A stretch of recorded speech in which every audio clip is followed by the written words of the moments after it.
アメリカペロシ下院議長の台湾訪問をきっかけに、中国が台湾周辺での軍事活動を一段と活発化させる中、バイデン大統領はアメリカ CBS テレビのインタビューで、中国が台湾に侵攻した際に台湾を守るかとの問いに、その通りだと回答。この発言を受けて、公式には中国が台湾侵攻した際の軍事介入の方針を明確にしない曖昧戦略を取るアメリカ当局は、台湾政策に変更はないと火消しした。しかし一方でバイデン大統領は、台湾は中国の一部であることを認識する一つの中国政策に変わりはなく、アメリカは台湾の独立を促していないとも語っている。このように台湾有事をめぐって揺れるバイデン政権だが、果たしてアメリカの取るべき立場はどこにあるのか。今回のザ・ファクトでは、ザ・リバティ10月号に掲載されている中国分析の専門家ジェームズ・ファネル元アメリカ海軍大佐のインタビューを通じて、アメリカの台湾政策と中国が仕掛ける軍事作戦の内幕に迫ります。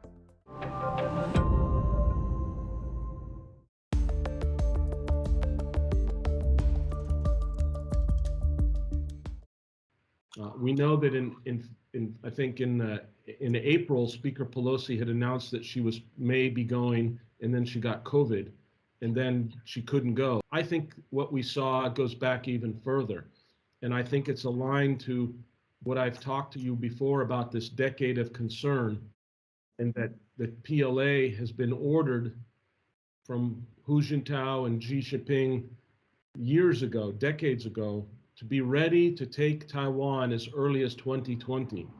So I think since 2020, the PLA has had war plans, and they have the war plans to basically invade and take Taiwan. And what we are seeing, or what we saw on the 4th through the 7th of August, was a rehearsal of the war plan.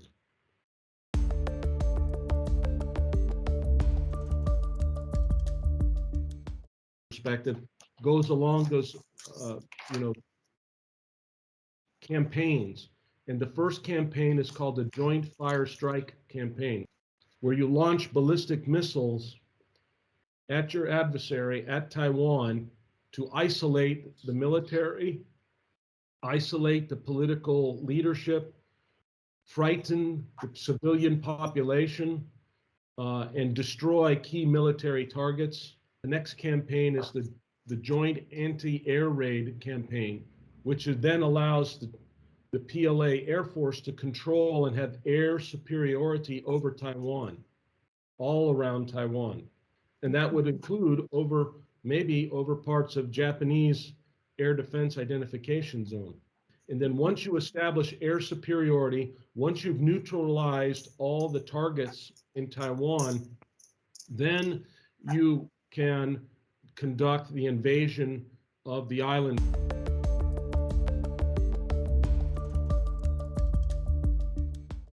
And interspersed with that is, and running up to that, is what we've been in already, which is basically the three warfares, psychological warfare, legal warfare, information warfare. So China has been using the three warfares over the last 10 years against Taiwan and the rest of the region, against Japan, to legally isolate Taiwan, getting more countries to shift their recognition from Taipei to Beijing, like we saw in 2019 with the Solomon Islands and Kiribati. Or they have been taking psychological warfare recently in this exercise by crossing the center line of the Taiwan Strait. And now we're seeing routine crossings of the center line, which is a form of psychological warfare to be used against the people of Taiwan, because now all of a sudden they really can see almost the Chinese airplanes crossing, and there's only one reason to cross the center line. It means you're trying to attack Taiwan. And then you have even the Chinese website yesterday in China Daily. If you look, there was an article that showed a Chinese warship, a sailor with binoculars, and he's looking at a Taiwan frigate. And behind the Taiwan frigate, you can see the big mountains of the east coast of Taiwan. So that's how close the Chinese warships are coming to Taiwan now. So that's a form of psychological warfare, because if you're in Taiwan and you can see Chinese warships just off your shore, and that frigate, if you look at it, it's very rusty. It's got a lot of rust. And normally I've been with the Taiwan Navy. They're very meticulous, like the Japanese Navy. They don't allow rust. But they had been in the Hong Kong exercise before this event occurred. The Taiwan Navy had been at sea for Hong Kong, which is their big national exercise every year to protect, to defend Taiwan. So that ship was probably at sea for 2 weeks. And then the Chinese really rolled in for real with this exercise 4 through 7 August, and they haven't gone back into port. And if you're out at sea for several weeks, rust starts to come. And you usually wait till you go back into port and you clean everything up. But they haven't had a chance to do that because they're under constant pressure. So that's an example of the pressure that's being applied to the Taiwan military.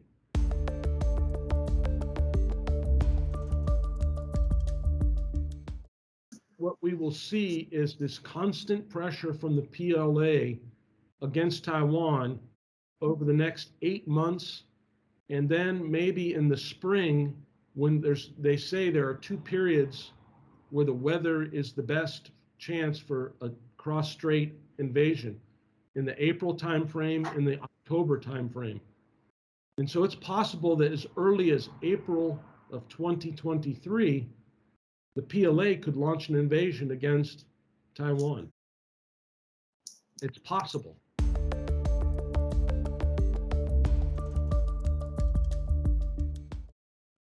So what I think they should do is I think the United States should formally declare an end to the one China policy and strategic ambiguity. That is outrageous, and that's the end. So we no longer are bound by those previous agreements. They are null and void because of what you've done, China. And then second, the United States should announce with Japan and Australia and hopefully India, they should announce the establishment of a new combined national command center in Taiwan to help Taiwan defend themselves against the People's Republic of China. Like in Korea, there is a combined command with the United States, South Korea, and the United Nations that's been there since 1953. That we've had a combined command center in Seoul where the militaries of the free world defend themselves against North Korea. And even Japan is a part of that. The government of Japan provides logistical support for the Combined Forces Command of Korea.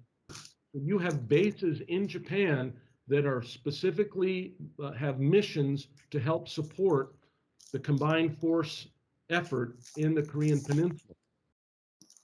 So you could do the same thing for Taiwan.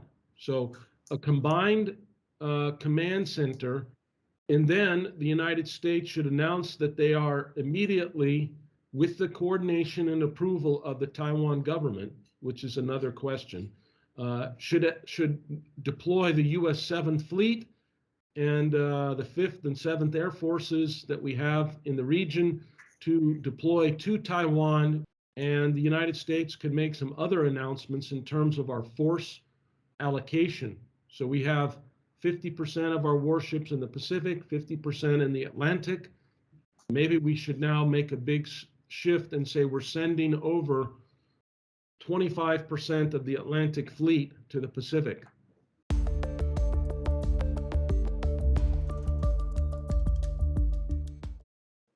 Right, I think the first priority is to get back to what the Trump administration had done, which was to declare China a strategic competitor. Maybe we can go one point further and now say that it's clear that they're a strategic adversary, not just a competitor, but an adversary, and that we should accelerate the decoupling of our economies, adversary, and that we need to get about the business of isolating China.